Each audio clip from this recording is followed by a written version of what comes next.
歡迎大家嚟到我哋嘅頻道。咁今日呢，我哋就要介紹一個恒生信用卡嘅優惠嘅。咁持有恒生信用卡嘅朋友仔呢，就請大家可以留意啦。咁我哋而家即刻去片。咁呢，呢一個優惠呢，就係所有恒生信用卡嘅客戶都有嘅優惠。不過呢，記緊，大家第一時間呢，就係登記咗先，係啦，因為你唔登記呢，咁咧就會冇個優惠嘅。咁呢個優惠係咩呢？咁呢個優惠個名稱呢，就夏日簽賬賞，就額外高達2300嘅恒生分 dollars。咁其實恒生分 dollars 咧，如果你賺到呢，其實呢就可以愛嚟找恒生信用卡卡數。簡單啲講，即係可以即刻用得嘅。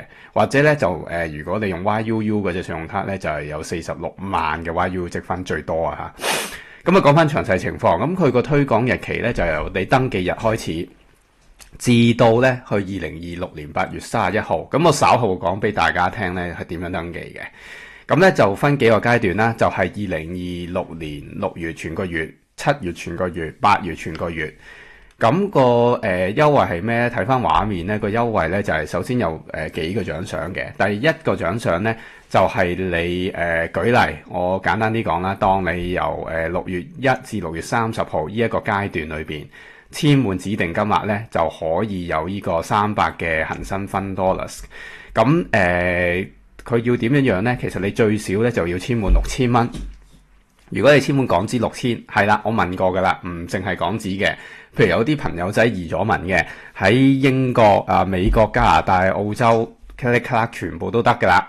咁你只要你喺當地，譬如你當喺英國先算啦，簽滿當係600英鎊。咁咧，其實都已經符合個條件㗎啦，因為你簽600英鎊咧，其實就多過6000蚊港紙㗎啦。咁嗰個獎賞係咩咧？個獎賞咧就係會有恒生信用卡嘅分多啦，100蚊，即係等於100蚊港紙咁使啦。咁第二個獎賞咧，就係你小心啦，要符合咗第一個獎賞先喎，即是話我簽滿咗6000蚊港紙之後，先可以去到第二個獎賞嘅，否則，譬如我簽得5999，咁其實你係乜嘢獎賞都冇，明唔明白 ？OK， 咁我講第二個獎賞。第二個獎賞呢，就係話你簽滿港紙6000蚊之後，或者等值嘅外幣啦，咁呢，你就可以去第二個獎賞。第二個獎賞呢，就分兩個部分嘅。咁我首先講呢，就係話你第二個獎賞就要喺一係你就網上簽賬，一係你就外幣簽賬。一係你就外幣網上簽賬。咩叫外幣網上簽賬呢？即是話我簽譬如我簽一啲英國嘅考試費咁先算啦。咁你英國考試費收英鎊噶嘛？咁咪外幣簽賬咯，亦都係網上簽賬咯，就係咁簡單。咁當然啦，你喺香港簽一啲商戶係網上嘅商戶，譬如你開香港嘅 Amazon 咁先算啦。咁其實都算網上簽賬，冇問題嘅。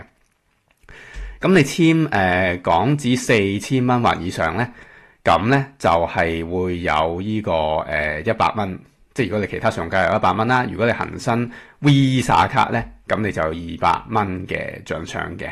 咁即係你最着數係咩咧？最着數就係你如果人在香港嘅話，你就全部都係網上簽賬，因為網上簽賬你簽6000蚊，咁你已經符合第一個條件啦。跟住你係食埋第二個獎賞，就係話食埋嗰個4000蚊以上啊嘛，咁你簽6000蚊就肯定夠4000以上啦。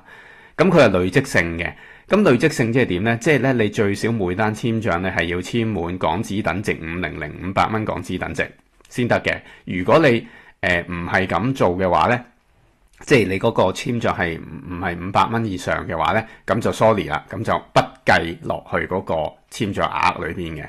好，咁人哋呢度有個例子嘅，就話你累積簽賬6000，咁你就可以係啦，攞到獎賞額就係300蚊，再加200蚊咁樣，就即係呢個係 Visa 卡個例子咯。咁但係如果你唔係用 Visa 卡就會少啲咯。咁另外咧，獎賞3就難好多噶啦，因為你要喺整個推廣期內，即係6月、7月、8月3個月裏邊簽滿6萬。咁你咧就其他銀行，即係普通恒生信用卡就600蚊，如果恒生 Visa 卡就800蚊。咁我覺得獎賞3就難做啲咯，即係你3個月簽6萬蚊港紙等值啊，你當然簽外幣都得啦。咁但係就應該難啲，係啦。咁點樣登記呢？就喺恒生 Mobile App 裏邊登記，或者撳呢個連結登記嘅。咁我會放翻個連結上邊，方便大家登記嘅。咁啊，讀翻個條款俾大家先啦。係啦，佢最重要嘅條款就係合資格簽賬只包括等值港幣或者外幣都得嘅，500蚊以上咁就得噶啦。咁再同大家咧睇翻個條款細則，個條款細則咧就依度 click 落去嘅，不過我 click 咗噶啦。咁啊，條款細則大家一定要睇啦，係嘛？大家咁精明。好，咁咧就個推廣咧就係6月全個月、7月全個月、8月全個月。咁即係依個卡咧就係適用於恒生嘅聯營卡啦、Enjoy 卡嘅主卡嘅啫，係啦，附屬卡就唔啱使嘅。咁另外咧，恒生 Visa 係啦，恒生 Visa 主卡咧就其實就係 Visa 卡啦，係啦。咁第4條就話一定要主卡透過網上登記一次，咁我會放翻條 link 俾大家登記噶啦。咁咩叫合資格簽賬咧？呢度大家要留意啦，就係由登記日開始去睇嘅。咁即是話你幾時登記？譬如我6月7號先登記，咁你6月7號之後簽賬咧先計嘅。咁我建議大家穩陣啲咧，譬如我6月7號登記咧，你6月8號先簽就穩陣啲，因為有陣時啲電腦系統傻起上嚟咧。真係你6月7號登記，佢食唔到嗰個登記嗰樣嘢咧，佢唔係即刻同你計咧，咁你嗰一日嘅簽賬冇咗，咁啊無謂啦，係咪先？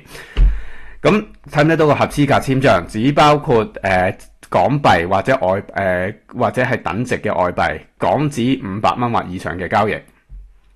咁唔包括咩咧？就唔包括 e-banking 繳費啦，呢啲肯定唔包括啦。咁唔包括交稅啦，或者其他嘢。不過咧，我想提大家咧，如果你外國嘅即係嗰啲所謂 council tax 嗰啲咧，我答你咧，本人試過係包嘅，係啦。咁或者你外國嗰啲嘅水電煤咧，本人試過係包嘅。咁但係嗱，我試過嗰啲商戶得，唔代表你嗰間外國水公司得，或者外國煤氣公司得，我唔知啊嚇。我自己嗰間得啫，咁你就自己試下簽下睇下得唔得啦。咁就其他嗰啲咩充值券啊、兌換籌碼不包就肯定係噶啦，係啦。咁就係啦，考試費都唔包喎，原來。咁啊真係唔知啊，係啦。咁啊，跟住咧就係啦，合資格第6條咧就大家留意啊，合資格網上簽賬咧，包括咧網上以港幣或外幣之簽賬，睇唔到？或外幣之簽賬係啦。咁跟住咧呢度咧合資格外幣零售簽賬咧，包括咧就憑即係嗰個恒生信用卡啦，去香港以外嘅地方，即係去外國啦，進行嘅外幣簽賬係啦，呢度要留意啦。如果你各位喺外國嘅話咧，你咧要揸住張實體卡喺外國簽賬咧，記緊咧就揀翻當地貨幣，即係點咧？你千祈冇揀個交易貨幣係港紙，因為你一揀咗港紙咧，你就不符合資格，仲要加多起碼5% 嘅手續費嘅，係咁戇居嘅。咁呢度都係重複翻之前嘅嘢啦，最少要符合獎賞1，咁就6000蚊港紙等值或以上啦，咁就有100蚊嘅獎賞啦。咁跟住獎賞2就要符合咗第1，即係你首先要簽滿港紙等值6000蚊先，你先有獎賞2。咁個獎賞2就係話網上或者外幣簽賬4000蚊或以上就得噶啦。咁獎賞3就好困難嘅啦，要6萬蚊港紙等值或以上。係啦，咁跟住呢啲後邊嗰啲條款，我就咁望落去咧，都唔係咁複雜嘅啫。不過咧，我有樣想推廣俾大家咧，就係咧，小弟咧其實就係用緊呢個恒生 Power World Mastercard 嘅。咁點解用呢張卡會再參加埋頭先即係啱啱剛才講嗰個簽賬最抵咧？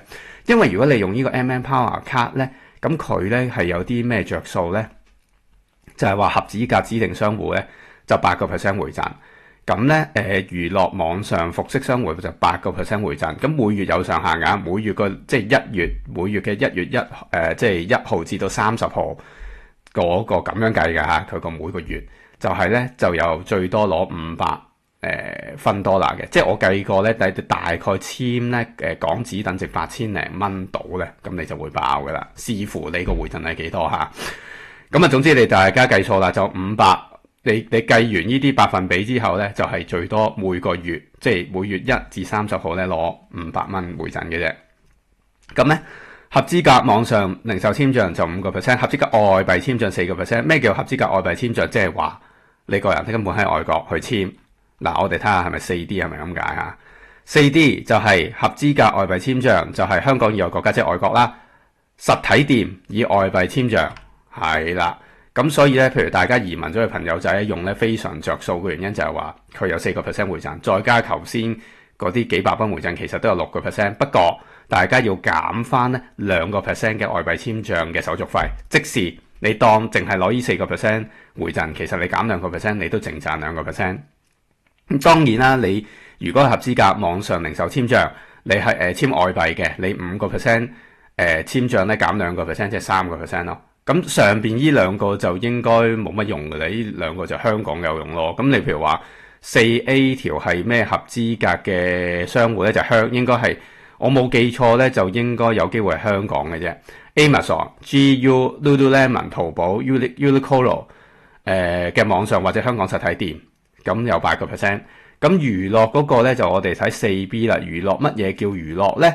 就包括啲串流平台 Apple TV、迪士尼、HBO、KKBox、MOV、Netflix、Spotify 啊，最緊要 YouTube 係咪？即係我哋而家用嘅 YouTube 啦。咁跟住咧，戲院就基本上你噏得出戲院都有噶啦。百老匯、影藝、英皇、MCL 呢啲大戲院全部有晒票務，你諗得出都有咩購票通啊等等嗰啲，或者主題樂園就香港嘅迪士尼同香港嘅海洋公園就係咁啦。咁所以如果大家想申請咧，就我睇下我有冇 referral link 咧。如果有，我擺埋落去。咁希望大家中意今次我哋條片啦。咁亦都請大家 like、subscribe、share 我哋嘅頻道。咁我哋下次再見，多謝各位，拜拜。